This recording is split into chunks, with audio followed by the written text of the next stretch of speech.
E aí, gente, beleza? Meu nome é Rodrigo e hoje eu tô aqui pra falar de algumas coisas que mudaram desde que eu conheci o K-pop. Quando a gente entra no K-pop, a gente começa a formar muitas ideias e daqui a um tempo a gente vê que as coisas não são nada como elas parecem, mano. A gente vai trocando de grupos preferidos, de músicas preferidas, a gente vai conhecendo muita coisa e ficando puto consigo mesmo por ter ignorado essas coisas por tanto tempo. Mano, quando eu acho que eu conheço bastante já de K-pop, eu sempre conheço algum grupo novo que, mano, ele muda totalmente minha ideia sobre o gênero.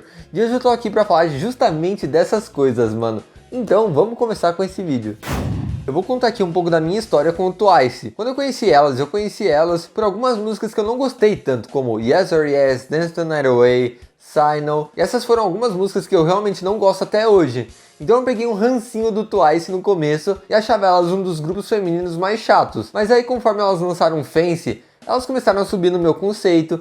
Aí eu conheci What Is Love, aí eu comecei a ouvir Titi, Cheer Up também, Heart Shaker, que são músicas que eu gosto bastante até hoje. E a partir disso eu fui conhecendo também a discografia japonesa delas e descobri muita coisa que eu realmente gostei muito e escuto muito até hoje. Inclusive eu fico até mais louco quando elas lançam algo em japonês do que em coreano, mano. Porque eu preferi muito mais Fanfare do que More and More. Mas o álbum de More and More é simplesmente incrível.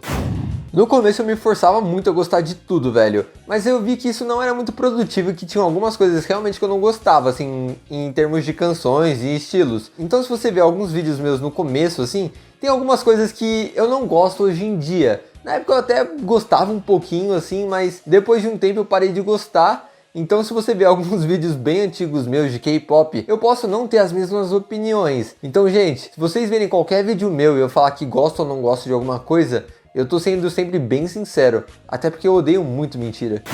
A minha música feminina preferida costumava ser Duru Duru, do Blackpink, mas hoje em dia eu nem escuto mais tanto essa música. Quando eu escutei ela pela primeira vez, eu achei a coisa mais incrível, mano. Eu achei esse o supra-sumo dos girl groups. Mas é engraçado que depois de um tempo eu comecei a enjoar um pouco da música e não escuto ela mais tanto hoje em dia. Hoje em dia, minha música feminina preferida é claro que é Gotta Be You, do 21. E manos, elas também são meu girl group preferido hoje em dia. E meu amor por elas só cresce.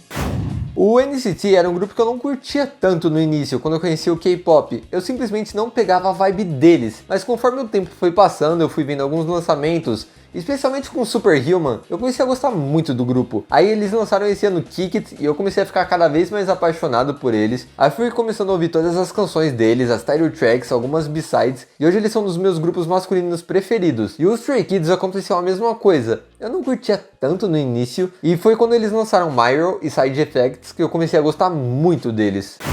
Eu achava o Mamamoo um grupo meio sem graça no início. Aí fui conhecendo o Egotistic e Mr. Ambiguous, eu comecei a ter um certo apreço pelas meninas. Mas aí quando eu fui fazer o vídeo de história delas, eu conheci cada hino, mano, que eu comecei a ficar apaixonado pelo grupo. E eu conheci músicas como Decalcomania, You Are The Best, Oh I Yeah, eu acho que é assim que se fala, Piano Man. E cara, elas têm muitos hinos. É incrível o tanto de tempo que eu deixei de ouvir elas, por alguma birrinha, ou sei lá por que também. Mas o que importa é que hoje em dia eu tô ouvindo elas bastante, eu falo delas bastante nesse canal e vocês gostam também, mano.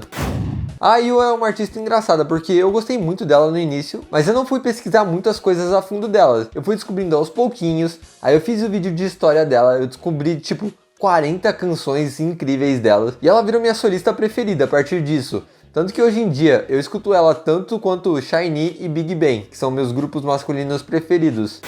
É engraçado porque no início eu ouvi Come Back Home do 21 e eu não curti tanto assim. Eu até achei ok a música, mas por alguma razão um dia eu tava voltando do trabalho e me deu vontade de ouvir ela. E por alguma razão eu comecei a amar muito a música. Tanto que é uma das músicas que eu mais escuto delas hoje em dia. Vai entender. Uma das coisas que mudou bastante, se você ver meu primeiro vídeo de K-pop, você pode ver que eu chamo BTS de BTS, mano. E eu também pensava que o AOA era o AOA, porque eu não sabia que a gente falava os nomes em inglês, então... Eu até prefiro falar em português. Eu acho muito mais divertido a gente falar BTS, AOA, Eixo, do que os nomes em inglês. No início eu pensava que views no YouTube era o maior indicador de sucesso de um artista, mas aí eu descobri que vendas físicas, charts, vendas digitais e prêmios contavam muito, mano. E que os coreanos também não usavam tanto o YouTube para ouvir a música deles. Eles usam outras plataformas para fazer isso. Então, a gente mensurar o sucesso de um grupo através de views no YouTube não é o melhor dos indicadores. E por causa disso eu não sabia que alguns grupos eram tão grandes assim, como o Seventeen. É engraçado porque no começo eu achava que o EXO era um grupo de gente fria, assim, que eles não eram tão divertidos. Mas é claro que isso foi mudando, eu fui gostando cada vez mais do EXO. Não é à toa que esse canal tem mais de 20 vídeos do EXO. E se bobear, é o artista de K-pop que eu tenho mais vídeos falando sobre. No começo eu achava que a segunda geração era melhor que a terceira, até porque eu ouvia mais artistas da segunda geração. Mas é claro que eu mudei de opinião e hoje em dia eu sei que cada uma tem o seu valor.